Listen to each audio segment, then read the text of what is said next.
welcome to Game Dames Vidcast. I'm Cindy, and today we're taking a dive into indie gaming with Winter Voices by Beyond the Pillars.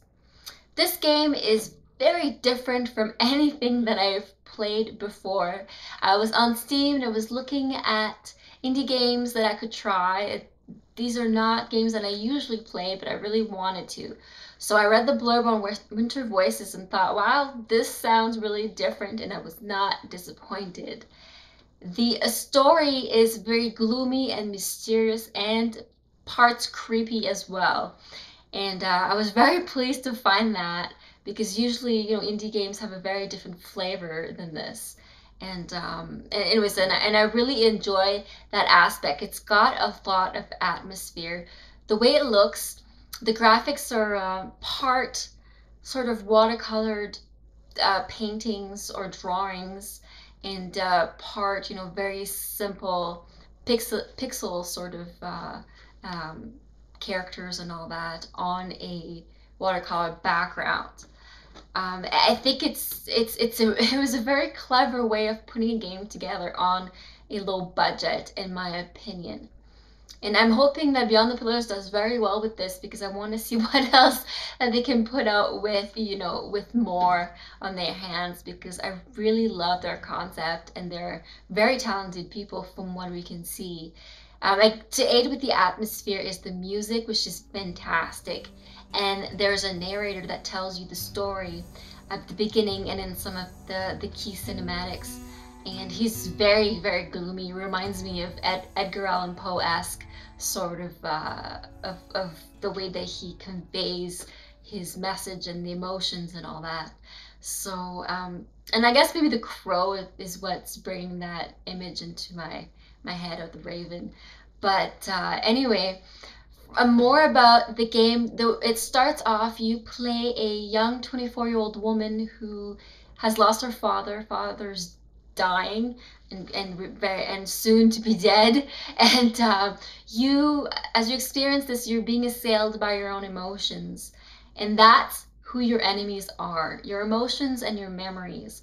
So the enemies in this game are not from without, they're from within. They're from within your own psyche, and you have to fight them off. However, you can't actually attack them. You basically have to survive through turns in order to win the battle.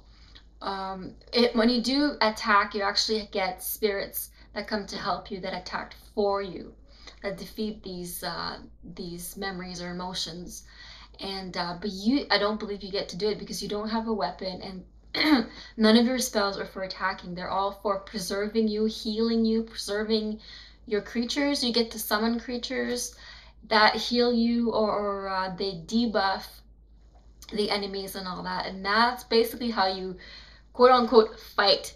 So that concept is I think is very interesting because it takes away from the usual hack and slash and destroy and kill, and is more about dealing with things and ideas than massacres, I guess. And which I don't know, I think is pretty darn cool. As you progress through the story, you find out that the reasons why you're having all these attacks and all that is because there's a mystery. There's things about your father's past that you don't know, that maybe you sort of remembered, but you need to find out what's going on. And so that's basically the gist of the story. It is very, very heavily text-based. Will be asked to go around and talk to a lot of NPCs, and there's quite a bit of text dialogue that is not voiced. It would be nice if all of it was voiced. However, no, it's not. So if you're not into reading a whole lot of text, you might not really enjoy this part. But that goes with it. What else? You get to choose between 3 classes when you make your character at the very beginning. I won't name them out loud because the last one, I'm gonna get in trouble if I try to say it out loud. And then you get to boost your stats. The way the stats work, because this is not an attack game, you don't get, hostile sort of stats. They're all about perceiving things and defenses and all that. So I would put most of my stats in anything that helps boost your defenses and guards you, and anything else is really just gravy, because that's basically how you win a lot of the encounters, is by just withstanding them, withstanding attacks. So that's that. You get to pick your character's look, their portrait, and their name, which is kind of nice. I mean, I didn't really expect that from a game that's really set in its story, but you get to do that, so that's kind of cool. And what else? I think that's about it. It's a very quirky game. It can be very frustrating at times. The combat and the animations can be pretty slow and sluggish, and some of the grids that you are going to play on some of them are pretty tricky, and they're difficult to maneuver, and you can find yourself losing a lot of battles just because of that, and it can be a very frustrating. And I think maybe you have to be really clever about choosing the right specs, the right not attacks, but spells that you're going to be using to defend yourself with. And if you don't have the right creature or spell at the right moment, sometimes you can really get yourself stuck or in trouble. At least that's what I was finding, and I almost put the game aside a few times because of that. But so far, I'm enjoying this game.